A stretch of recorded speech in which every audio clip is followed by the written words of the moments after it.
My husband accused me of cheating with his brother, then demanded a paternity test, so I left him and took our baby with me. I'm a 27-year-old woman, and I just had a baby about 3 weeks ago. Right now, my son and I are staying at my in-laws' place because my husband, Marshall, who's 31, accused me of something so outrageous that I had to leave. 2 weeks after our son was born, he told me he wanted a paternity test because he suspected the baby wasn't his. Specifically, he thought our son might actually be his brother Darren's. For some background, Darren and I are the same age, and we met back in college. From the very first day, we hit it off and became close friends. Funny enough, it was actually through Darren that I met Marshall in the first place. So, I couldn't wrap my head around why Marshall suddenly felt so insecure. My parents live in Iowa, but I went to college in Buffalo. Darren was local, and during my freshman year, when I was feeling really homesick, he once invited me to his place for a break. That's when I met Marshall for the first time. We exchanged numbers then, but nothing really happened between us until after I graduated. We started off as friends, then eventually began dating. After nearly 4 years together, we tied the knot 3 years ago, and until recently, everything between us had been great. Our relationship was solid, and my friendship with Darren remained strong. The three of us often hung out together, and Marshall never had an issue with it, at least, not until I reached the 8th month of my pregnancy. That's when things started to feel off. Marshall suddenly became distant. He spent more and more time at work and less time with me. At first, I thought maybe he was just nervous about becoming a father, so I reassured him as much as I could. I told him he'd be a great dad and that he had nothing to worry about. But no matter what I said, nothing changed. He just kept pulling away. Eventually, I decided to focus on my health and the baby, hoping that once our son was born, Marshall would snap out of it and go back to normal. But that didn't happen. If anything, it got worse. He avoided our baby completely, making excuse after excuse about why he couldn't spend time with him. He was either too busy at work or too tired when he got home. I tried to be patient, but after 2 weeks of this, I couldn't take it anymore. One night, when he got home from work, I sat him down and told him we needed to talk. He brushed it off, saying he was just exhausted and that it had nothing to do with me or the baby. But I knew he was lying. I told him straight up that if he didn't tell me what was really going on, I didn't think I could stay in this marriage. His coldness was breaking me, and I couldn't keep living like that. That's when he finally said it. He looked me in the eye and told me he didn't believe our baby was his. He thought I had been sleeping with Darren behind his back and that our son was actually his brother's. I was stunned. I mean, where was this even coming from? I had never, in any way, treated Darren as anything more than a friend. Marshall had absolutely no reason to suspect me of cheating, let alone with his own brother. Hearing him say that felt like a slap in the face.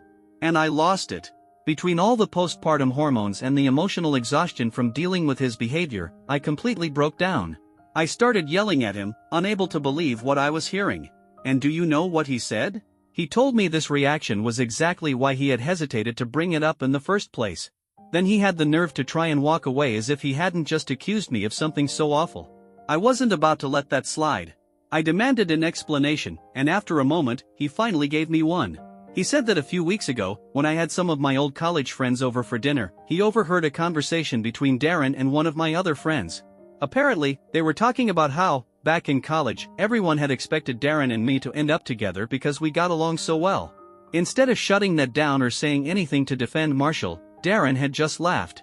And that, somehow, was enough for Marshall to convince himself that I had been having an affair with Darren. I couldn't believe what I was hearing. I mean, come on.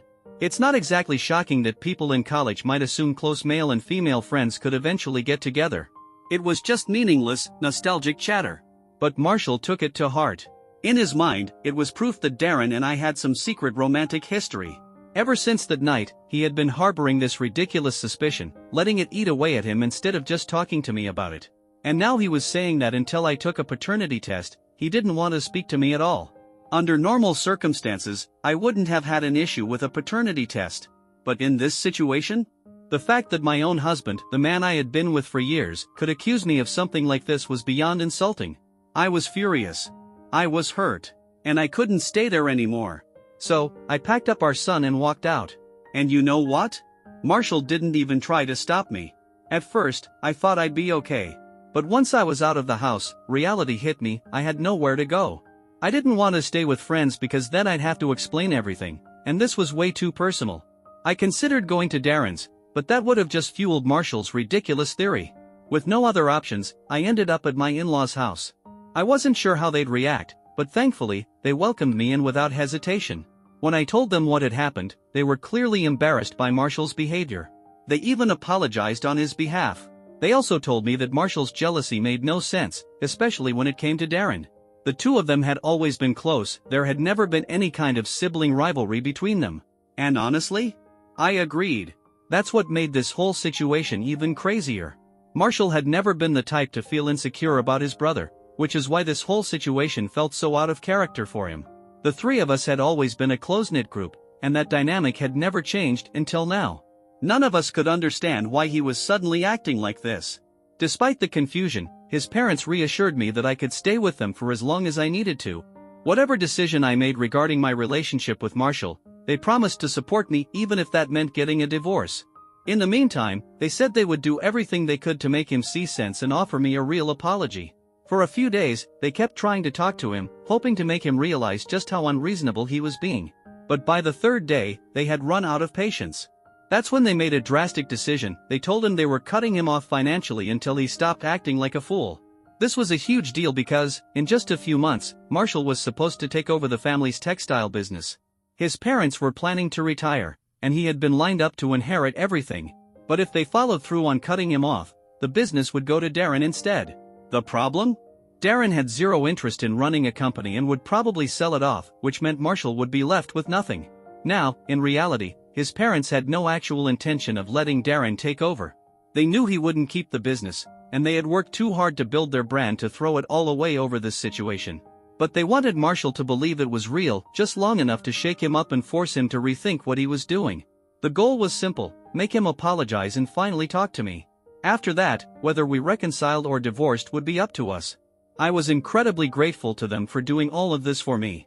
I had no one else to turn to, no friends I could talk to, and certainly not Darren, considering how much of this mess revolved around him. Marshall's parents were the only ones keeping me grounded. After they broke the news to Marshall, we all expected him to reach out to me immediately. But instead, he waited a whole day before calling. When I finally picked up, I thought he was going to apologize. Instead, he started screaming. He accused me of manipulating his parents into giving Darren control of the business so that Darren and I could somehow benefit from it together. Because, according to him, Darren was apparently my lover now. I could hear the strain in his voice, and I realized he had been crying. That hit me harder than I expected, filling me with guilt even though I had done nothing wrong. Between sobs, he told me he couldn't believe what I was doing to him. First, I had supposedly cheated on him with his brother, and now, according to him, I was scheming to take away his inheritance too. He called me heartless and accused me of ruining his life. At that point, I couldn't take it anymore. I cut him off and told him the truth: his parents weren't actually giving the business to Darren. They were only pretending to do so in an attempt to snap him out of his delusion and get him to talk to me. For a moment, there was nothing but silence on the other end of the line. And then, in the coldest voice imaginable, he called me evil incarnate. He said he couldn't believe I was trying to turn his own parents against him just because he had what he called valid concerns about whether or not our baby was actually his. Hearing him say that made my blood boil. Valid concerns? His so-called concerns were based on nothing more than a harmless conversation he had overheard at a dinner party. And yet, he had convinced himself that I was some kind of master manipulator, pulling strings to get my way. I tried to argue with him, to make him see how ridiculous this all was, but he refused to listen. Instead, he told me to stop wasting both our time and just take the damn paternity test. He even had the audacity to say I was dragging his parents into this unnecessarily. I was at a loss. Completely helpless. I had no idea what to do anymore. Update 1. I finally made my decision. I wasn't going to take the paternity test. Instead, I filed for divorce. The past week has been nothing short of insane. So much has happened that I don't even know where to begin. But before I get into all of that, I just want to say thank you for all the advice and support. It truly means the world to me. Now, on to why I finally decided to walk away from Marshall for good. After that last phone call, I sat down with his parents and told them straight up their plan had completely backfired. Instead of making him apologize, it had only made things worse. I also told them how he had accused me of manipulating them. To my relief, they reassured me that none of this changed how they felt about me. They told me that, regardless of what happened with Marshall, I would always be part of their family. Not just because I was their grandchild's mother, but because they had known me for years and genuinely cared about me. They even said that since I had moved away from my own parents to be with Marshall, it was their responsibility to take care of me now that I was going through such a rough time.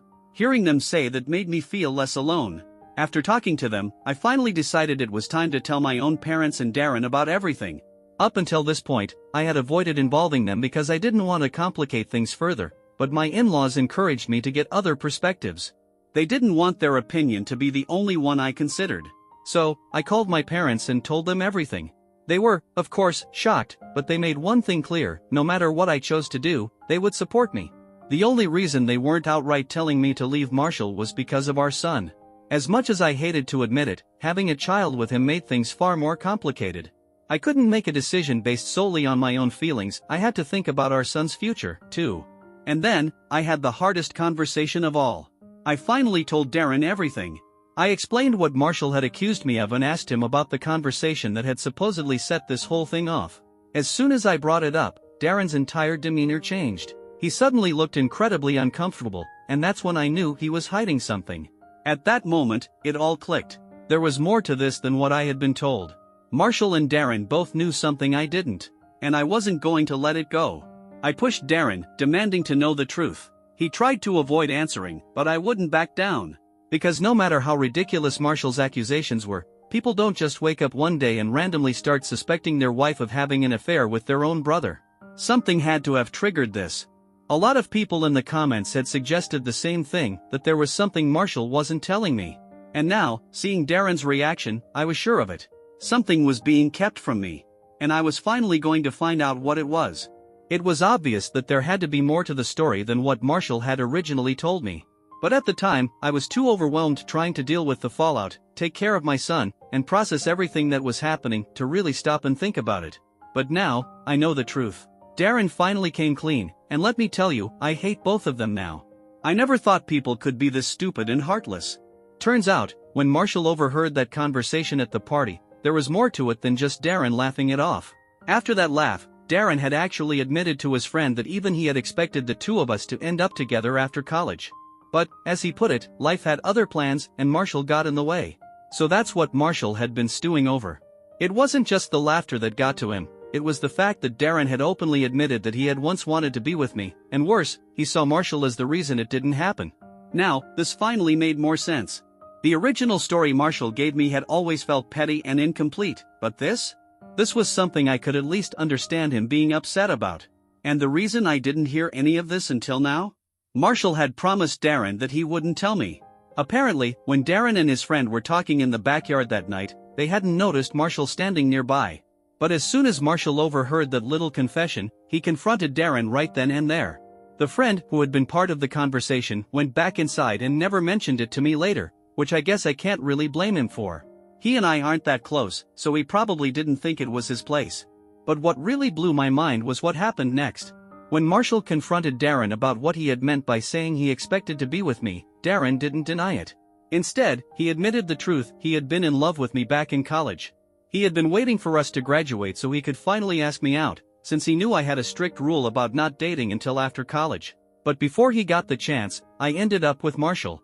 And that was Darren's first real heartbreak. He told Marshall that, at the time, he had been devastated.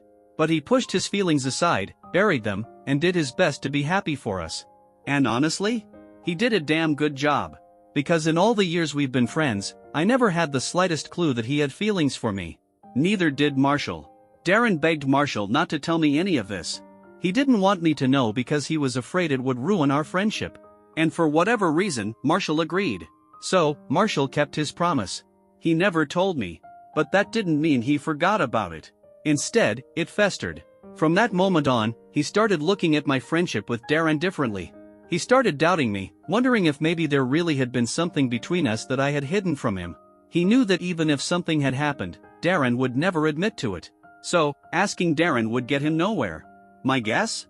He started getting paranoid after that party, but since he had already made that promise to Darren, he didn't feel like he could bring it up with me.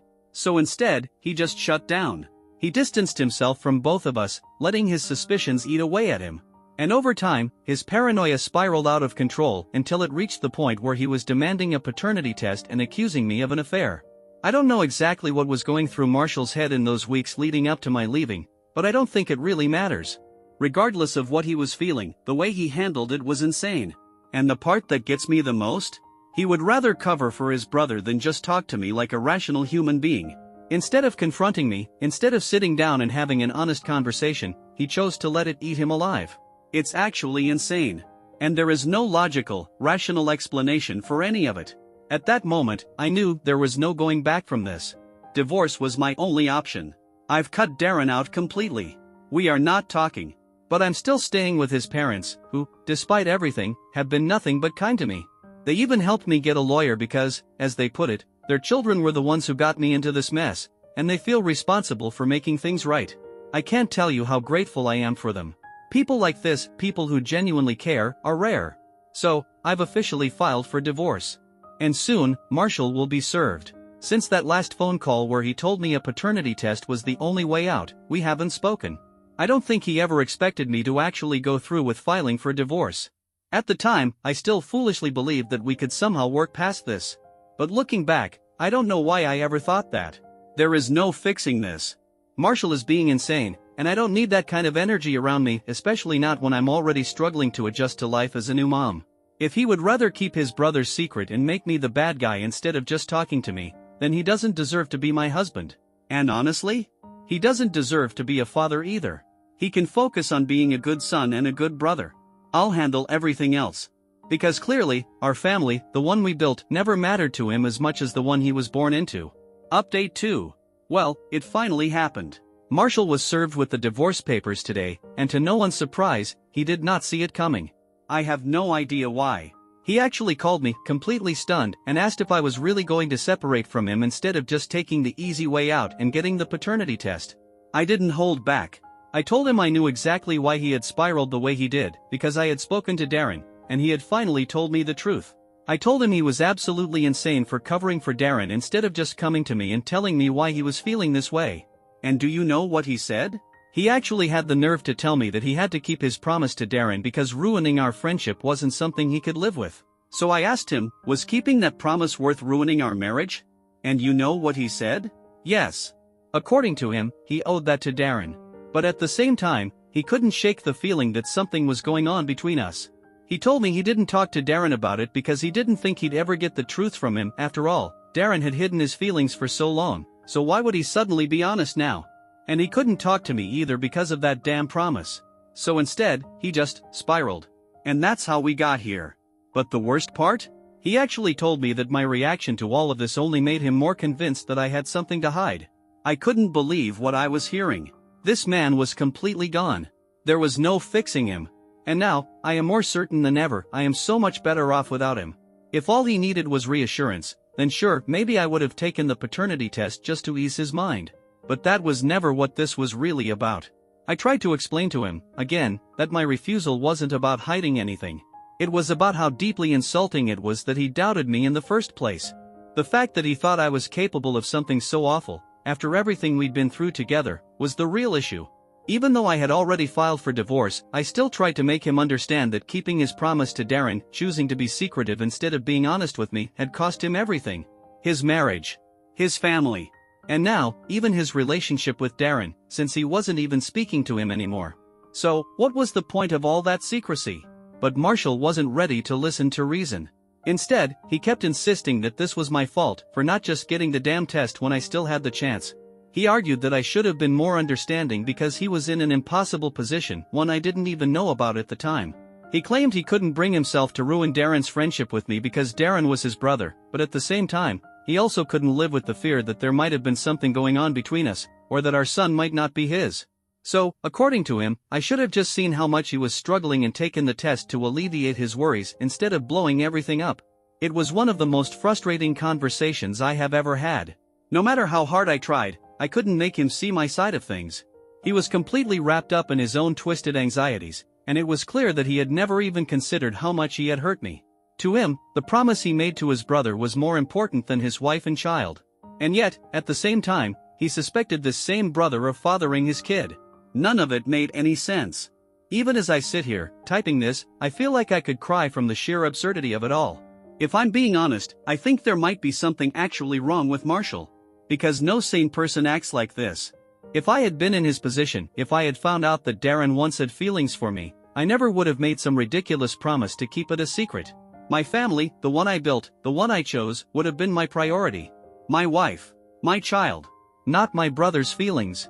And even if I had made that promise, I would never have let myself spiral to the point of paranoia, to the point of accusing my wife of cheating, all because of some insecurity I refused to deal with. The worst part is that his accusations had nothing to back them up. No proof. No evidence. Nothing but his own irrational fears. And even now, our conversations aren't about us, or about the fact that our marriage is ending. It's all about him, his emotions, his fears, his suspicions. He hasn't even asked about our son once. That, more than anything, breaks my heart. Because when this is all over, my child might not have a father figure in his life.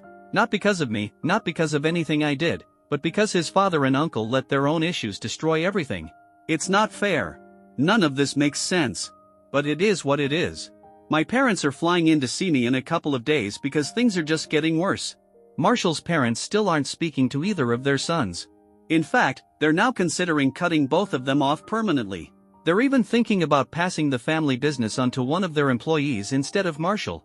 I definitely think Marshall should be cut off. But Darren? I don't know. He hasn't actually done anything wrong, he was just honest for once, and Marshall was the one who let it destroy him. That's not on Darren. But ultimately, it's not my decision to make. For now, I'm just grateful that Marshall's parents are standing up for me. I won't lie, I do think part of their support comes from the fact that they want to remain in their grandson's life after the divorce. But even so, I still love and respect them. They have gone above and beyond to make sure I'm okay, even when it meant going against their own son.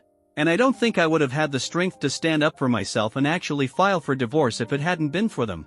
It's crazy how, sometimes, the people you expect to support you the most end up being the ones who betray you, while the people you never thought you could rely on turn out to be your greatest allies. Update 3. So, it's official. Marshall is not going to fight the divorce. And regardless of paternity, he doesn't want custody of our son. I wish I could say I was surprised, but I'm not. I am disappointed, though. But at least I finally have an explanation for his behavior. A few days ago, Marshall reached out to his parents. He told them that, shortly after I moved out, he went to see a psychologist. About 3 days after I left, he had a full psychological evaluation and medical exam. And he was diagnosed with severe anxiety disorder. Apparently, it took several sessions before they could reach a definitive diagnosis, but this is what they landed on. It was a shock to all of us. Marshall had never exhibited any obvious symptoms of mental illness before, or at least, none that we recognized. So, either this was something that developed very recently, or it had always been there and we had all just missed it. Honestly? Given how much I've learned about both brothers in the past few weeks, I'm starting to think I didn't know them as well as I thought I did. But here's the thing. His mental illness might explain his behavior, but it doesn't excuse it. Not once has he apologized. Not once has he taken accountability. He didn't even have the courtesy to tell me about his diagnosis directly, he told his parents, and that's how I found out.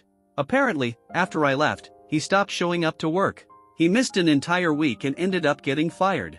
Now, he's struggling to pay rent, which is part of the reason why he reached out to his parents in the first place. At first, I wondered if maybe he was lying about the anxiety disorder. But his parents showed me the medical documents. It's real. And honestly, in a weird way, I think it's for the best that he's staying away. I don't want him in my son's life until he's better. The divorce proceedings officially start in a few days. My parents are already here, and we're all still staying with my in-laws, who have been gracious enough to open their home to my family as well. I just hope that, soon, everything will fall into place. I just want some sense of normalcy back in my life.